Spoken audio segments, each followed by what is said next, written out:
बिस्मिल्लाहिर्रहमानिर्रहीम। अस्सलाम वालेकुम। आप देख रहे हैं हालात। मैं हूं सईद चौधरी। दोस्तों के साथ जब गपशप हो रही होती है तो जजेस के मुख्तलिफ जो कारनामे हैं, वो जो मेरे पास खबरें होती हैं, वो मैं बयान करता हूं। तो लोग ये कहते हैं, जो मेरे दोस्त हैं, वो ये इसरार करते हैं कि यार ये बातें जो हैं ये लोगों को पता चलनी चाहिए। लोगों ने जजेस के बारे में जो इमेज बना रखे हैं, बुत तराश रखे हैं, वो लोगों को सही तस्वीर जो है वो दिखाई जानी चाहिए। तो मैं इससे आमतौर पे अवॉइड करता हूँ। वजह इसकी ये है कि राणा भगवान दास जब कायम मकाम की वजह से पाकिस्तान बने हैं, आपको याद होगा इफ्तिखार मोहम्मद चौधरी साहब जो हैं वो मुअत्तल कर दिए गए थे, हटा दिए गए थे ओहदे से, मुशर्रफ साहब। और फिर वो केस वगैरह चल रहा था और जवेद इकबाल साहब कायम मकाम चीफ जस्टिस बन गए थे और राणा भगवान दास साहब जो हैं वो भारत गए हुए थे अपनी मजहबी जो यात्रा वगैरह पे। तो यहाँ पाकिस्तान में उनको पुकारा जा रहा था, राणा भगवान दास वापस आओ वगैरह वगैरह, कहाँ हो। और उनके बारे में लोगों का ख्याल है कि बहुत अच्छे वो जज हैं और बड़े अच्छे इंसान हैं, एम ए इस्लामियत किए हुए थे उन्होंने वैसे। तो वो उन्हीं दिनों मुझे ये पता चला कि जो मिस्टर जस्टिस फलक शेर हैं, सुप्रीम कोर्ट के जज थे, तो वो जो जजेस की महफिलें थी, जो जजेस की मीटिंग थी, उनमें राणा भगवान दास से एक सवाल करते थे बार बार कि राणा जी तुमने कोर्ट ऑक्शन में घर क्यों लिया है। कराची में उन्होंने घर लिया था कोर्ट ऑक्शन में, और कोर्ट ऑक्शन में जो घर होता है और जज अगर चाहे, बैंकिंग कोर्ट का जज, मुतलका जज जो है, तो फिर वो सस्ते दामों में मिल जाता है, और अगर उसका बास हो ऊपर बैठा हुआ तो और भी सस्ता मिल जाता है। तो उन्होंने कहा जनाब मुझे सस्ता मिल रहा था मैंने ले लिया। तो फलक शेर साहब ने कहा कि यार ये तुमने ये क्यों लिया है, अपने ऊपर ये क्यों दाग लगवा लिया है। और फिर वो जो बैंकिंग कोर्ट के जज थे बाद में सिंध हाई कोर्ट के जज भी बनवा दिए गए, जब बना दिए गए, जो भी मामला हुआ। तो वो बार बार जो मैंने ये खबर दे दी, हमारे जो एडिटर हैं मुजीबर रहमान शामी साहब, उन्होंने मुझे बुलाया और उन्होंने कहा, ज़ाहिर है हसास खबर थी तो वो उन तक पहुंची तो न्यूज़ वालों ने भेज दी। तो उन्होंने मुझे बुलाया और उन्होंने कहा यार अगर तुम कहते हो तो ये खबर हम छाप देते हैं, लेकिन मेरा मशवरा है कि ये खबर ना छापी जाए। कि यार किसी को तो रहने दे ना, किसी ने तो निज़ाम चलाना है ना। तो फिर मैंने कहा ठीक है जनाब ना चला। और वहाँ उन्होंने मुझे समझाया कि यार कुछ चीज़ें ऐसी होती हैं जिन्हें नज़रअंदाज कर देना चाहिए, छोड़ देना चाहिए। अदलिया का जो अदारा है ऐसा अदारा है जिसमें बहुत सारी जो कोताहियाँ हैं वो बहुत सारे रिपोर्टर्स को पता होता है, लेकिन वो नज़रअंदाज कर देते हैं। लेकिन दोस्तों ने मुझे ये कहा है कि जनाब नहीं, कुछ ना कुछ जो हकीकतें हैं वो सामने आनी चाहिए। अब साकम सार साहब ने क्या वारदातें डाली हुई हैं, और आसफ सईद खोसा साहब के बारे में ये एक तासर बना हुआ था कि जनाब वो बरादर जजों को ना सिफारिश करते हैं ना किसी की सुनते हैं, लेकिन ऐसा नहीं था। इसके उल्ट उन्होंने किया हुआ है। वो क्या किया हुआ है वो भी मैं आपके सामने रखूंगा। और जस्टिस तसद्दुक़ हुसैन जिलानी साहब, जब ये अभी 6 जजों के खत वाला मामला आया तो इन्हें इंक्वायरी कमीशन मुकर्रर किया गया था, तो बड़ी जनाब लोगों ने कहा, जनाब बड़ी सताइश की, जनाब तसद्दुक़ जिलानी साहब बड़े अपराइट आदमी हैं, बड़े शरीफ आदमी हैं। लेकिन इनका भी कुछ है जो मैं आपके सामने रखूंगा।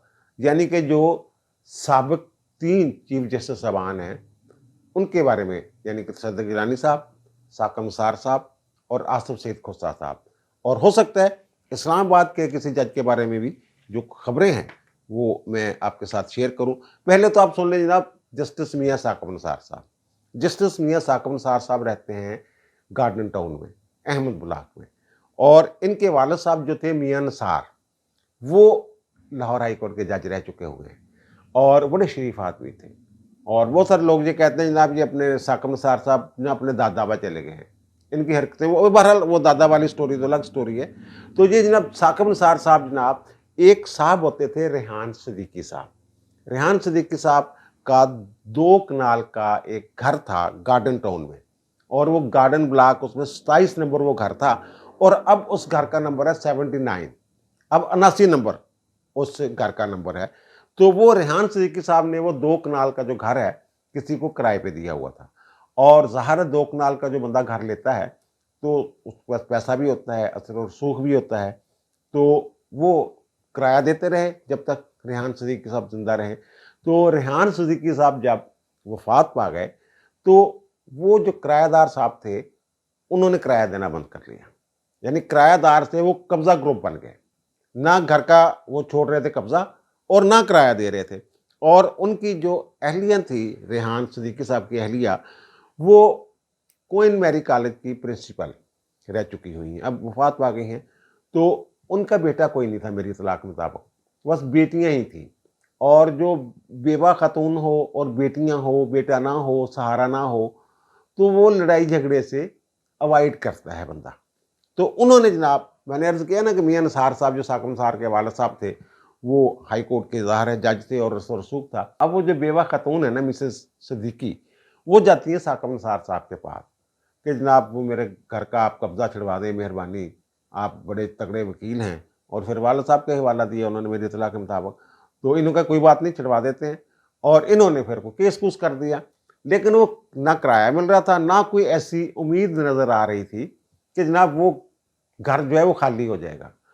तो साकम निसार साहब से उन्होंने कहा जनाब क्या करें? तो साकम निसार साहब ने कहा जनाब बंदे बड़े तगड़े नहीं हैं, तो ये घर खाली करवाना बड़ा औखा हैगा, तो ये तो सुप्रीम कोर्ट तक मामला जाएगा, थल्ले फिर चलता चलता फिर हाई कोर्ट, फिर सुप्रीम कोर्ट, तो वो तो उन्होंने बड़ा थानू घसीटना हैगा, तो इन इस तरह करो तुसी ये घर मैनू बेच दियो। साकम निसार साहब ने जो गार्डन ब्लॉक वाला वो 27 नंबर प्लाट था, अब उसका जो नंबर है 79 है, वो उनसे औने पौने दामों खरीद लिया। वो बेवा खतून थी जिन मैंने बच्चियों की शादी करनी है, ये करना है, वो करना है, तो उन्होंने जनाब वो साकम निसार साहब ने औने पौने, जैसे नहीं जहाँ अब होता है कि कब्जा किया हो तो ग्रुप हैं यहाँ पे कि कब्जा छुड़वा देते हैं, लेकिन आपको 4 आने मिलेंगे रुपए में से, यानी 75% हम ले जाएंगे, 25% जो है आपको मिलेगा। वो लोग कहते हैं यार सारा कुछ गया होगा तो चलो 50% पे मुक जाते हैं, या कुछ जो भी है उनका रेट शेट यहाँ चल रहा है मार्केट में, ये कब्जा छुड़वाने वाले यहाँ लोग मौजूद हैं, लेकिन इतने पैसे लेते हैं। वही काम साकम निसार साहब ने किया। ठीक है, उस वक्त ये वकील थे, लेकिन ये पता चल जाता है कि जो वकील के तौर पे ये हरकत कर सकता है, जज के तौर पे भी ये उसके लिए मुश्किल नहीं है ऐसा काम करना। फिर उन्होंने वो जो घर था ना, उन्होंने फरोख्त कर दिया साकम निसार साहब ने, और फिर अहमद ब्लॉक में जाकर जनाब वो घर शर ले लिया था। और तसद्दुक़ जिलानी साहब, ये मैंने पिछले एक व्लॉग में जिक्र किया था, और गलती से मैं ब्रिगेडियर शामी का जिक्र कर रहा हूँ। वो ब्रिगेडियर शामी का घर नहीं था, मैंने नाम नहीं लिया था तसद्दुक़ जिलानी साहब का, लेकिन मैंने कहा था ना वो एक जज हैं, बड़े नेक नाम हैं, और कमीशन भी मुकर्रर हो जाते हैं मुख्तलिफ मामलात में, आलमी अदालत इंसाफ में भी चले जाते हैं। तो वो उनका जो है ना, मैंने अर्ज़ किया कि वो ब्रिगेडियर शामी का, वो मेरे मुंह से निकल गया था, ब्रिगेडियर शामी का घर नहीं था, वो घर है ब्रिगेडियर अमजद चौधरी साहब का। ये फोर्ट स्टेट के सामने एक किला नुमा बड़ा सा जो है घर है, वहाँ तसद्दुक़ जिलानी साहब रहते हैं। वो घर उन्हें कैसे मिला? ये जो ब्रिगेडियर अमजद चौधरी साहब थे ना, इनकी जो साहबजादी हैं उनकी शादी हुई थी जवेद सादिक मलिक साहब। जवेद सादिक मलिक बड़े ब्यूरोक्रेट हैं, और वो शौकत अजीज़ के शायद प्रिंसिपल सेक्रेटरी भी रह चुके हुए हैं। तो जनाब उन्होंने ये घर किराए पे दिया हुआ था एक ब्रिगेडियर या मेजर जनरल साहब को, और मेजर जनरल साहब ने वही काम किया जो साकम निसार वाले मामले में मिसेस सिद्दीकी के घर के साथ जो किराएदार कब्जो ग्रुप ने किया, उन्होंने भी यही काम किया, किराया भी नहीं दे रहे थे और घर भी खाली नहीं कर रहे थे। तो फिर इन्होंने, आपको पता है कि जो कंटोनमेंट के एरियाज़ में, कैंट के एरियाज़ में जो घर होते हैं या किराएदारी का कोई मामला होता है, तो वहाँ जो कंटोनमेंट बोर्ड है वहाँ दरख्वास्त देनी पड़ती है। अब जवेद सादिक मलिक साहब जो हैं वो एक दरख्वास्त देते हैं कंटोनमेंट बोर्ड में, और हैरत अंगेज़ तौर पे वो जो फौजी अफसर, आला फौजी अफसर साहब होते हैं, उनके खिलाफ केस हो जाता है, इंजेक्टमेंट के लिए जाते हैं जहाँ मेरा घर खाली करवाएं, और वो खाली करने का हुक्म दे देते हैं। अब वो साहब जो हैं फौजी अफसर साहब, वो लाहौर हाई कोर्ट में आ जाते हैं, और लाहौर हाई कोर्ट में उनकी दरख्वास्त जो है ये मुस्तरद हो जाती है, और वो फिर चले जाते हैं जनाब सुप्रीम कोर्ट। यानी उन्होंने बख्ता डाला होता है एक ब्यूरोक्रेट को और एक ब्रिगेडियर, जो रिटायर्ड ब्रिगेडियर थे अमजद चौधरी, उनकी बेटी को, कि जनाब वो सुप्रीम कोर्ट चले गए। अब सुप्रीम कोर्ट में वो केस लग जाता है इफ्तिखार मोहम्मद चौधरी साहब के पास, उनके बेंच में, और इफ्तिखार मोहम्मद चौधरी साहब जो हैं, उसके बाद जो चीफ जस्टिस थे, सीनियर मोस्ट जज थे, वो थे तसद्दुक़ जिलानी साहब। और मेरी इत्तला के मुताबिक जनाब तसद्दुक़ जिलानी साहब शुरू से ही इस घर में इंटरेस्टेड थे। अब वो कहते हैं जनाब मैं इसको खुद ही देख लूँगा। तो अब जो केस है सीधा सीधा मकान खाली करवाने का, तो इफ्तिखार मोहम्मद चौधरी साहब नागज़ीर वजूहात की बुनियाद पे, समझ गए ना आप, तो वो केस लाहौर हाई कोर्ट को रिमांड कर देते हैं कि आप दोबारा सुने। यानी जो पहले फौजी अफसर के खिलाफ फैसला हो चुका था लाहौर हाई कोर्ट से या कंटोनमेंट बोर्ड का जो फैसला था बरकरार रखा था लाहौर हाई कोर्ट ने, वो फैसला कदम करके दोबारा भेज देते हैं लाहौर हाई कोर्ट को। जनाब आप देखिए, और यहाँ पे फिर जो जो मुतलका जजों से पूछ रहे हैं क्या मामला हुआ था, तो फिर वो मुबैना तौर पे कहा जाता है जनाब सदर गिलानी साहब ने मैनिपुलेट किया मामले को, जो भी किसी भी तरीके से जो भी हुआ। ज़ाहिर लाहौर हाई कोर्ट के जजेस थे, उनको क्लीगी भी रह चुके हुए थे, और फिर वो सीनियर पुनी जज थे और वो चीफ जस्टिस बनने वाले थे। तो फिर उनको समझ आ गई जवेद सादिक मलिक साहब को कि भाई ये मसला खराब है, ये घर मुझे नहीं मिलना। तो फिर उन्होंने कहा जनाब आप ये खरीद लें। तो सदर गिलानी साहब ने, जैसे साकिब निसार साहब ने मिसेज सिद्दीकी का घर खरीदा था औने पौने, इसी तरह इन्होंने भी वो घर जो है जवेद सादिक मलिक साहब वाला घर जो है वो उन्होंने भी खरीद लिया और अब वहाँ रह रहे हैं। और ये बहुत सारे जजों को पता है इस बात का कि जनाब ये हुआ है इसमें। अब बात है जनाब आसिफ सईद खोसा साहब वाले मामले पे। आसिफ सईद खोसा साहब सीनियर तरीन जज थे साकिब निसार साहब के बाद, यानी जिसको कहते हैं कि सीनियर पुनी जज, यानी वो मुस्तकबिल में चीफ जस्टिस बनने वाले थे। वो जनाब सुप्रीम कोर्ट लाहौर रजिस्ट्री में आते हैं और लाहौर हाई कोर्ट के एक जज होते थे फर्रख इरफान खान साहब, उनको सलाम भेजते हैं। यानी जो तरीका है इनका बुलाने का जजेस का, वो लाहौर हाई कोर्ट में थे और ये सुप्रीम कोर्ट रजिस्ट्री लाहौर में थे बैठे हुए आसिफ सईद खोसा साहब। इन्होंने यानी सलाम भेजा, यानी उनको बुलाया कि जनाब आए मेरी बात सुने। जब वो गए वहाँ तो उन्होंने एक केस के हवाले से उन्होंने बात की। केस क्या था जनाब, एक खतून थी, उसकी कोई कंपनी थी और उस कंपनी में किसी बैंक ने इन्वेस्टमेंट की हुई थी और वो कंपनी बैठ गई या क्या मसला हुआ, तो बैंक ने रिकवरी मांगी, तो वो रिकवरी नहीं, ज़ाहिर नहीं पैसे दे रहे थे, क्या था उसने केस कर दिया और बैंकिंग कोर्ट ने बैंक के हक में डिग्री जारी कर दी। अब उस डिग्री के खिलाफ वो खतून जो है या उसकी जो कंपनी है वो लाहौर हाई कोर्ट आई हुई थी और लाहौर हाई कोर्ट के जस्टिस फर्रख इरफान खान साहब जो हैं वो उनके पास केस लगा हुआ था। तो आसिफ सईद खोसा साहब ने उन्हें बताया कि जनाब ये जो है ना मेरी साली मोहतरमा है, ये जो केस है तो आपने इसका ख्याल रखना है, ज़रा इसको देख लेना। ये आपको पता है कि आसिफ सईद खोसा साहब की जो बेगम साहब हैं वो नसीम हसन शाह साहब की बेटी हैं और ये एक ही वो चार दीवारी में बने हुए घर हैं, वहाँ ये बहनें जो हैं ये रहती हैं और मेरा ख्याल कि प्लाट भी नसीम हसन शाह साहब की का था। तो उनका भी बेटा कोई नहीं था, तो बेटियाँ थी। तो वो जनाब उन्होंने कहा जनाब मेरी ये जो है ना सिस्टर इन लॉ उसका मामला है, ज़रा देख लीजिएगा।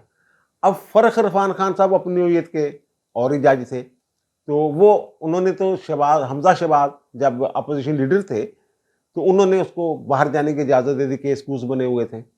और फिर हदेबिया पेपर मिल जो है, जो रीओपन करने के खिलाफ फैसला दिया था इन जजों में, उनमें ये भी शामिल थे फर्रख इरफान खान साहब भी। इस तरह का जाने के जज थे, वो खौफ खूफ कोई नहीं खाते थे, प्रेशर कोई नहीं लेते थे। तो जनाब ये उन्होंने जनाब उसके खिलाफ कर दिया, जो बेगम साहबा थी उनके खिलाफ केस कर दिए। अब जो ये कल बात हो रही है ना खातवाली के 6 जजों के खातवाली में, जनाब प्रेशर घर से भी होता है, ये आप अंदाज़ा लगा लें कि एक ऐसा जज आसिफ सईद खोसा जिसके बारे में ये कहा जाता है ना किसी की बात मानता है ना किसी को कोई सिफारिश करता है, वो कितना मजबूर होगा घर से कि अपनी जो सिस्टर इन लॉ है उनके लिए सिफारिश कर रहे हैं फर्रख इरफान खान साहब को। जब फर्रख इरफान खान साहब बात नहीं मानते तो फिर ये बड़े जज जो होते हैं ये दिल में भी रख लेते हैं बात, और फर्रख इरफान खान साहब का नाम आ गया जनाब, जो ऑफशोर कंपनियां थी नहीं पनामा लीक्स, उसमें नाम आ गया। तो इन्होंने जनाब एक तो हदेबिया पेपर मिल वाला केस था, वो हुकूमत को बड़ी तकलीफ थी उसकी, और फिर दूसरा हमजा शहबाज को बाहर जाने की इजाज़त दी थी, ये भी बड़ी तकलीफ थी। यानी बड़े अजीब व गरीब से एक तासर हुकूमत के अंदर, ज़ाहिर है उस वक्त तो इकट्ठे थे ना, 2019 के राउंड अबाउट की बात है ये, तो साकिब निसार जब चीफ जस्टिस थे, तो इन्होंने जनाब ऑफशोर कंपनी में उन्हें भी बुला लिया। हालांकि जो फर्रख इरफान खान साहब हैं वो एक बहुत बड़ी फर्म है उनकी, ला फर्म हसन एंड हसन, उसके पार्टनर थे। तो ये कारपोरेट का काम करते हैं और लाहौर, दुबई और यूके में इस ला फर्म की ब्रांचें थी। बल्कि मेरे एक दोस्त बता रहे थे कि जब वो अमेरिका गए ना स्टडी के लिए, तो वहाँ शिकागो में एक ला फर्म थी, वहाँ वो गए तो उन्होंने बताया उन्हें कि पाकिस्तान में हसन इरफान जो हैं एडवोकेट, वो हमारे बिजनेस पार्टनर हैं, और हसन इरफान साहब जो हैं वो फर्रख इरफान के भाई हैं। यानी इतनी बड़ी ला फर्म थी। तो उनके खिलाफ जनाब आपने ऑफशोर कंपनी ये पैसे कहाँ से लिए वगैरह वगैरह, تو انہیں بنایا جب میں وکیل تھا جناب, میں اس وقت اس فرم کا ڈائریکٹر تھا, اب تو میں نے ریزائن دے دی, میں ڈائریکٹر بھی نہیں ہوں. اور دوسری بات یہ کہ جو میں نے باہر سے پیسہ کمایا ہے اس سے میں نے حصے خریدے ہیں. حامد خان صاحب ان کے وکیل تھے. اب ان کو بات نہیں کرنے دیتے تھے ثاقب نثار صاحب اور آصف سعید کھوسہ صاحب, بار بار ایک ہی بات کہ نہیں بھائی یہ نہیں, وہ گواہیاں ہوں گی, یہ ہوگا وہ ہوگا. بلکہ پنجاب بار کونسل نے درخواست دی وہاں کہ جناب ہمارے صوبے کا معاملہ ہے, ہماری ہائی کورٹ کا معاملہ ہے, تو ہمیں بھی فریق بنایا جائے. بات ہی نہیں سنی ان کی, چلو جی چلو دوڑو چلو بس نکلو. یعنی ان کو بلکہ تلخی بھی ہوئی ایک دفعہ ایک موقع پہ. حامد خان صاحب ان کے وکیل تھے, تو پھر ان کی والدہ جو ہیں فرخ عرفان خان صاحب کی, وہ کافی شدید بیمار تھی, ڈاکٹر اسپتال میں ایڈمٹ تھی. اور پھر انہوں نے جو مشورہ کیا اپنے دوستوں کے ساتھ, میری اطلاع کے مطابق انہوں نے کہا جناب آصف سعید نے یہ غصہ ہے گا کہ میں اولی سالی دے حق فیصلہ نہیں کیتا سی, اور ثاقب نثار صاحب جو چیف جسٹس ہیں وہ جو غصہ ہے کھوسہ صاحب کا اس میں پارٹنر ہے, اور پھر حکومت جو ہے وہ تلی ہوئی ہے وہ مختلف مقدمات کی وجہ سے کہ جناب اس بندے کو نہیں رکھنا. تو انہوں نے کہا جناب میں جو مرضی کر لوں, میں سچا ہوں. حامد خان نے کہا کہ یار بالکل تمہارا کیس پکا ہے, کہ تمہارا کیس مضبوط کیس ہے, یہ تمہارے جج بننے سے پہلے کی آف شور کمپنی ہے, تمہاری فرم کی کمپنی ہے, تم اس کے ڈائریکٹر رہے ہوئے, ریزائن کر چکے ہو, اور جو پیسے ہیں وہ تم دبئی امریکہ اور یو کے سے کمائے ہوئے ہیں, تم نے, تمہارے پاس رسیدیں ہیں, تو ٹینشن کس بات کی ہے. ان کا نہیں, ان لوگوں نے مجھے نہیں چھوڑنا. اور دوسرا پھر ٹینشن تھی ان کی جو والدہ کی بیماری والا معاملہ تھا, تو انہوں نے اس جو ہے مایوسی کے عالم میں انہوں نے ریزائن کر دیا تھا. بھئی یہ جو ثاقب نثار اور آصف سعید کھوسہ جیسے لوگ ہیں نا, یہ سپریم جوڈیشل کونسل میں بیٹھ کے مار رہے ہیں ڈنڈی, تو مجھے ان سے انصاف کی توقع نہیں ہے. اس لیے بہتر یہ ہے کہ میں یہ ٹینشن ختم کروں اور ریزائن دے کے چلا جاؤں. انہوں نے پھر جو ہے نا استعفیٰ دے دیا تھا. بہت سارے وکلاء نے روکا تھا, میں جانتا ہوں ان کو کہ جناب وہ یہی انہوں نے یہ کہا کہ جناب یہ, اور وہ میری اطلاع کے مطابق انہوں نے وہ جو کیس تھا نا سالی والی فائل جو تھی, انہوں نے وہ کافی عرصہ سنبھال کے بھی رکھی, اور پتہ نہیں وہ شریف آدمی ہے, وہ وہاں بھی بات نہیں کی. وکلاء نے کہا بھی ان کو کہ جناب آپ سیکریٹری کونسل میں یہ بات کریں, کھوسہ صاحب کے اوپر اعتراض کریں, انہوں نے چھڈو یار یہ معاملے اندر رہنے. بعد میں بھی انہوں نے صحافیوں کو نہیں بتایا کہ جناب یہ کھوسہ صاحب نے ایسے میرے ساتھ جو ہے میرے معاملات میں, عدالتی معاملات میں مداخلت کی تھی.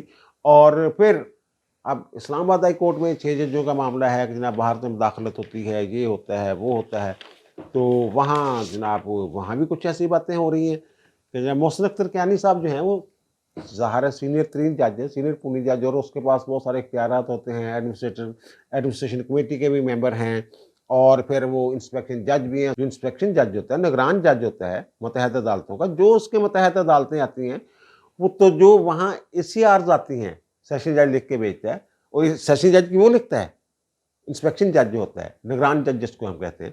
اور باقی جو آتی ہیں جو باقی متحد لوگوں کی ججوں کی جو لکھی جاتی ہیں ACR, تو وہ اس پہ کاؤنٹر سائن کرتا ہے, تصدیق کرتا ہے اس کی انسپیکشن جج. اور پھر محسن اختر کیانی صاحب ظاہر ہے وہاں پروموشن کمیٹی کے بھی وہ ظاہر ہیڈ ہیں, اور سینئر موسٹ جج ہیں, چیف جسٹس سے بننے والے ہیں. تو وہاں جو متحد عدلیہ ہے نا, وہاں سے بڑی عجیب و غریب قسم کی جو باتیں ہیں وہ سننے میں آ رہی ہیں. ابھی حال ہی میں آپ نے دیکھا کہ ابوالاسناد سکندر ذوالقرنین صاحب جو ہیں ان کو انہوں نے ٹرانسفر کروا دیا. پتہ نہیں کیا غصہ تھا, انہوں کا جناب بندہ ٹھیک نہیں ہے تو اس کو ٹرانسفر کریں, واپس بھیجیں ان کی. اور کچھ ججوں کے بارے میں یہ کہا جاتا ہے کہ جناب وہ جو مقررہ مدت ہے, ظاہر ہے وہاں ڈیپوٹیشن میں زیادہ لوگ جاتے ہیں اسلام آباد ہائی کورٹ میں, وہ خاص ایک مقررہ مدت کے لیے انہوں نے جانا ہوتا ہے.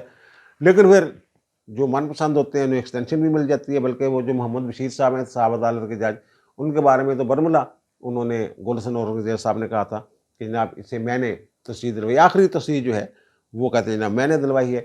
اور پھر ایسی باتیں بھی سننے میں آ رہی ہیں کہ جناب ایک سیشن جج تھے طاہر محمود صاحب, اور ممبر انسپیکشن ٹیم بڑا اہم ہوتا ہے, یعنی متحد جوڈیشری کے بارے میں ڈسپلنری ایکشن یہ وہ فائلیں شائلیں تیار شیار کرنی جو ہیں وہ MIT نے ممبر انسپیکشن ٹیم نے وہ تیار کرنی ہوتی ہیں. پھر یہ بھی سننے میں آ رہا ہے جناب ایک جج صاحب کے چیمبر کا کوئی بندہ ہے وہ جج بن گیا ہوا تھا, اس کی پروموشن کا معاملہ تھا, اور پھر جناب وہ جو ان سے سینئر تھے 4-5 بندے, ان کو جناب وہ طاہر محمود صاحب نے ایک نوٹس دے دیا. جناب انکوائری ایک طرح سے کہتے ہیں لگ گئی. تو پھر وہاں ایک جج تھے جن کو نوٹس دیا گیا تھا, کہتے ہیں عمران خان سکندری ان کا نام تھا, تو انہوں نے دے دیا تھا استعفیٰ. پتہ کریں کیوں استعفیٰ دیا تھا, کیا معاملہ تھا. اور یہ جو طاہر محمود صاحب ہیں اس کے بارے میں بھی پتہ کرنا ہے جناب، یہ ان کا اور محسن کیانی صاحب جو ہیں کتنی قربت ہے ان کی. اور پھر یہ وہی آپ کو یاد ہوگا کہ 10 جولائی 2022 کو وہ ایف آئی آر ہم دکھا بھی رہے ہیں آپ کو، ایک سیشن جج کے گھر میں چوری ہوئی تھی. اور کتنی چوری ہوئی تھی؟ 55 لاکھ روپے نقد، کھڑکی کی سلاخیں کاٹ کے بندہ جناب لے گیا. $15,000 امریکی ڈالر، 4,000 پاؤنڈ برطانوی اور 19 تولے سونا. ایک سیشن جج کے گھر میں یہ کیا کر رہا تھا؟ ایم آئی ٹی ممبر جو انسپیکشن ٹیم ہے اس کے گھر میں یہ اتنا کچھ کیا کر رہا تھا؟ وہ وجہ یہ بنی جناب کہ وہ میں نے کوئی پلاٹ بیچا تھا، اس کے پیسے آئے تھے. تو یہ کہاں ریکارڈ پہ آیا، کیسے آیا؟ آپ نے پلاٹ وہ دکھایا ہوا ہے اپنے اثاثوں میں، یا یہ رقم دکھائی ہوئی تھی، کیا معاملہ ہوا، کب بیچا، کب نہیں بیچا، سارا کچھ یہ. اب وہ ڈالروں میں پیمنٹ کون لیتا ہے؟ پتہ نہیں قانون ہے بھی یہ نہیں کہ ڈالروں میں پیمنٹ آپ لے سکتے ہیں. اگر پاکستان میں سودا کرتے ہیں تو کیا ڈالر اور پاؤنڈز میں، غیر ملکی کرنسی میں وہ سودا، اور ایسے بھی اتنی بڑی اماؤنٹ ہے چیک کے ذریعے جو اماؤنٹ ہے یہ پیمنٹ ہونی ہوتی ہے. بہرحال وہ پھر وہ جناب وہ بہت ساری چیزیں ایسی وہاں چل رہی ہیں. اسلام آباد کے جو لوور جوڈیشری ہے، ڈسٹرکٹ جوڈیشری جس کو ہم کہتے ہیں، وہاں اس طرح کی جو باتیں ہیں وہ چل رہی ہیں. ویسے بھی جو لوگ رہ جاتے ہیں نا پروموشن سے، تو پھر وہ ہائی کورٹ کے کسی جج کے نام لگا دیتے ہیں، ممبر انسپیکشن ٹیم کا نام لگا دیتے ہیں. اس میں بہت ساری چیزیں جو ہیں ابھی جو ہیں وہ تحقیق طلب ہے، اور تحقیق کر کے میں دوبارہ اس پہ ویلاگ کروں گا. اب دیجیے مجھے اجازت، انشاءاللہ دوبارہ ملاقات ہوگی نئے ویلاگ کے ساتھ. اللہ تعالیٰ آپ پر، مجھ پر، ہم سب پر مہربان رہے. اللہ حافظ.